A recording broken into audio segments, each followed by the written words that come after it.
തമിഴ്നാട് തീരത്ത് മത്സ്യത്തൊഴിലാളികളുടെ വലയിൽ കുടുങ്ങിയ ഡൂംസ്ഡേ ഫിഷ് എന്ന വിളിപ്പേരുള്ള ഓർ മത്സ്യം തീരദേശവാസികൾക്കിടയിൽ വലിയ ആശങ്ക സൃഷ്ടിച്ചിരിക്കുകയാണ്. സാധാരണയായി സമുദ്രത്തിന്റെ ആഴങ്ങളിൽ കാണപ്പെടുന്ന ഈ അപൂർവ ഇനം മത്സ്യം സുനാമി, ഭൂകമ്പം തുടങ്ങിയ പ്രകൃതി ദുരന്തങ്ങൾക്ക് മുന്നോടിയായി ഉപരിതലത്തിലേക്ക് എത്താറുണ്ടെന്നാണ് ലോകമെമ്പാടുമുള്ള വിശ്വാസങ്ങൾ.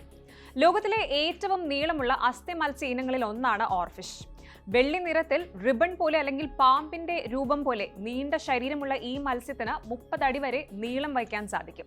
ഏകദേശം 200 മുതൽ 1000 മീറ്റർ വരെ ആഴക്കടലിലാണ് ഇവ സാധാരണയായി വസിക്കുന്നത്. തമിഴ്നാട് തീരത്ത് മത്സ്യത്തൊഴിലാളികളുടെ വലയിൽ കുടുങ്ങിയ ഓർ മത്സ്യത്തിന്റെ ദൃശ്യങ്ങൾ സാമൂഹ്യ മാധ്യമങ്ങളിൽ അതിവേഗം പ്രചരിക്കുകയും വലിയ ചർച്ചകൾക്ക് വഴിവെക്കുകയും ചെയ്തിട്ടുണ്ട്. 8 മീറ്റർ വരെ നീളവും 400 കിലോഗ്രാമിലധികം ഭാരം വയ്ക്കാൻ കഴിവുള്ള ഈ ആഴക്കടൽ ജീവിയെ സാധാരണയായി കരയിൽ കാണാറില്ലാത്തതിനാൽ ലോകത്തിന്റെ വിവിധ ഭാഗത്ത് അടുത്തിടെയായി കരയ്ക്കടിയുന്ന ഈ കണ്ടെത്തൽ ശാസ്ത്രലോകത്തിന് ഒരേ സമയം അത്ഭുതവും ആശങ്കയും ഉണ്ടാക്കുന്നതാണ്. പഴയ ജാപ്പനീസ് വിശ്വാസമനുസരിച്ച് ഉപരിതലത്തിൽ ഓർഫിഷിന്റെ സാന്നിധ്യം പ്രകൃതി ദുരന്തങ്ങളുടെ മുന്നറിയിപ്പായി കണക്കാക്കുന്നു. അതുകൊണ്ടാണ് ഇവയെ ഡൂംസ്ഡേ ഫിഷ് എന്ന് വിളിക്കുന്നത്. ജപ്പാനിലെയും ചൈനയിലെയും പുരാണങ്ങളിലും നാടോടി കഥകളിലും ഓർഫിഷ് വരാനിരിക്കുന്ന ഭൂകമ്പത്തിന്റെ സൂചനയായിട്ടാണ് രേഖപ്പെടുത്തിയിട്ടുള്ളത്. ജപ്പാനിൽ വലിയ ഭൂകമ്പങ്ങൾക്ക് മുമ്പ് ഓർഫിഷുകൾ കരയ്ക്കടിഞ്ഞതായി പലപ്പോഴും റിപ്പോർട്ടുകളുമുണ്ട്. വെള്ളത്തിനടിയിലെ ഭൂകമ്പ പ്രവർത്തനങ്ങൾ മനസ്സിലാക്കാനും മനുഷ്യർക്ക് മുന്നറിയിപ്പ് നൽകാനുമായി അവ ഉപരിതലത്തിലേക്ക് വരുന്നു എന്നാണ് ഈ വിശ്വാസത്തിന്റെ അടിസ്ഥാനം. ജാപ്പനീസ് വിശ്വാസത്തിൽ ഇവയെ ര്യുഗ്യു നോ ട്സുകായ് എന്ന് വിളിക്കുന്നു. അതായത് കടൽ ദേവന്റെ കൊട്ടാരത്തിൽ നിന്നുള്ള ദൂതൻ എന്നാണ് അർത്ഥം.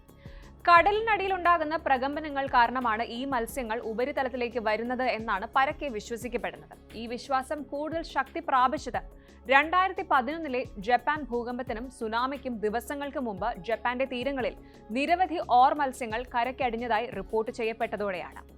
സമാനമായി മെക്സിക്കോയിൽ ഒരു വലിയ ഭൂകമ്പം ഉണ്ടാകുന്നതിന് തൊട്ടു മുൻപും തീരത്ത് ഓർഫിഷിനെ കണ്ടെത്തിയിരുന്നു.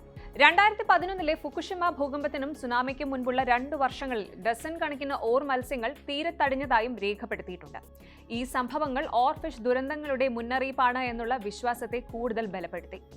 ഇങ്ങനെയൊക്കെ ആണെങ്കിലും ശാസ്ത്രജ്ഞർ ഈ വിശ്വാസങ്ങളെ തള്ളിക്കളയുന്നുണ്ട്. ഭൂകമ്പങ്ങളോ മറ്റു ദുരന്തങ്ങളോ പ്രവചിക്കാൻ ഓർഫിഷിന് കഴിയുമെന്നതിന് ശാസ്ത്രീയമായ തെളിവുകളൊന്നും ലഭ്യമല്ലെന്ന് മെറൈൻ ബയോളജിസ്റ്റുകളും ഭൗമശാസ്ത്രജ്ഞരും പറയുന്നു. സമുദ്രപ്രവാഹത്തിലെ വ്യതിയാനങ്ങൾ, കടലിനടിയിലെ ആവാസ വ്യവസ്ഥയിൽ ഉണ്ടാകുന്ന അസ്വസ്ഥതകൾ, കാലാവസ്ഥാ മാറ്റങ്ങൾ അല്ലെങ്കിൽ മത്സ്യത്തിന്റെ ആരോഗ്യപരമായ പ്രശ്നങ്ങൾ എന്നിവ കാരണമാകാം ഓർഫിഷ് ഉപരിതലത്തിലേക്ക് എത്തുന്നതെന്നും പലപ്പോഴും ഇവയെ തീരത്ത് ചത്ത നിലയിലാണ് കണ്ടെത്തുന്നത് എന്നതും ഈ വാദത്തെ പിന്തുണയ്ക്കുന്നു. 2019 പ്രസിദ്ധീകരിച്ച ഒരു പഠനത്തിൽ 1928 2011 ഇടയിലുണ്ടായ ഓർഫിഷ് സാന്നിധ്യങ്ങളെയും ഭൂകമ്പങ്ങളെയും കുറിച്ച് ജപ്പാനിൽ നടത്തിയ അന്വേഷണത്തിൽ അവ തമ്മിൽ വ്യക്തമായ ബന്ധമൊന്നും കണ്ടെത്താൻ കഴിഞ്ഞിട്ടില്ലെന്ന് തെളിയിച്ചു. അതുകൊണ്ട് തന്നെ ഓർഫിഷിന്റെ സാന്നിധ്യം ദുരന്തങ്ങളുമായി ബന്ധപ്പെടുത്തുന്നത് ഒരു മിഥ്യാബോധമാണെന്നും യാദൃശ്ചികമായ സംഭവങ്ങളെ അടിസ്ഥാനമാക്കിയുള്ള ഒരു വിശ്വാസം മാത്രമാണെന്നും ശാസ്ത്രലോകം വിലയിരുത്തുന്നുണ്ട്. സമുദ്രപ്രവാഹങ്ങളിലെ മാറ്റങ്ങളോ മത്സ്യത്തിന്റെ ആരോഗ്യപരമായ പ്രശ്നങ്ങളോ അല്ലെങ്കിൽ പാരിസ്ഥിതിക കാരണങ്ങളോ ആകാം ഇവ ഉപരിതലത്തിലേക്ക് വരാൻ കാരണമെന്നും വിദഗ്ധർ പറയുന്നുണ്ട്. സമുദ്ര ഉപരിതലത്തിൽ നിന്ന് ആയിരക്കണക്കിനടി താഴെ ജീവിക്കുന്ന ഓർഫിഷ് വളരെ അപൂർവമായി മാത്രമേ ജീവനോടെ കാണപ്പെടുന്നുള്ളൂ. സാധാരണയായി അവ ദിശ തെറ്റുമ്പോഴോ രോഗം വരുമ്പോഴോ മരണത്തോടടുക്കുമ്പോഴോ പ്രത്യക്ഷപ്പെടുമെന്ന് ശാസ്ത്രജ്ഞർ പറയുന്നു. എന്നിരുന്നാലും ഇത്തരം ശാസ്ത്രീയ വിശദീകരണങ്ങളെ ചോദ്യം ചെയ്ത് കടലിന്റെ അടിത്തട്ടിൽ സംഭവിക്കുന്ന മാറ്റങ്ങൾ തന്നെയാണ് ഈ മത്സ്യങ്ങളെ ഉപരിതലത്തിലേക്ക് എത്തിക്കുന്നതെന്നും ആ മാറ്റങ്ങൾ ദുരന്തത്തിനുള്ള സൂചനയായിക്കൂടെ എന്നും ഒരു വിഭാഗം ആളുകൾ ഇപ്പോഴും വാദിക്കുന്നുണ്ട്. ചുരുക്കത്തിൽ ഓർ മത്സ്യം ഒരു ദുരന്തത്തിന്റെ മുന്നറിയിപ്പാണോ അതോ കേവലം ഒരു പ്രകൃതി പ്രതിഭാസമാണോ എന്ന ചോദ്യത്തിന് ഇപ്പോഴും കൃത്യമായ ഒരു ഉത്തരം ലഭ്യമല്ല. ഈ ആഴക്കടൽ ജീവി കടലിന്റെ നിഗൂഢതകൾ പേറുന്ന ഒരു പ്രതീകമായി ഇപ്പോഴും തുടരുന്നു.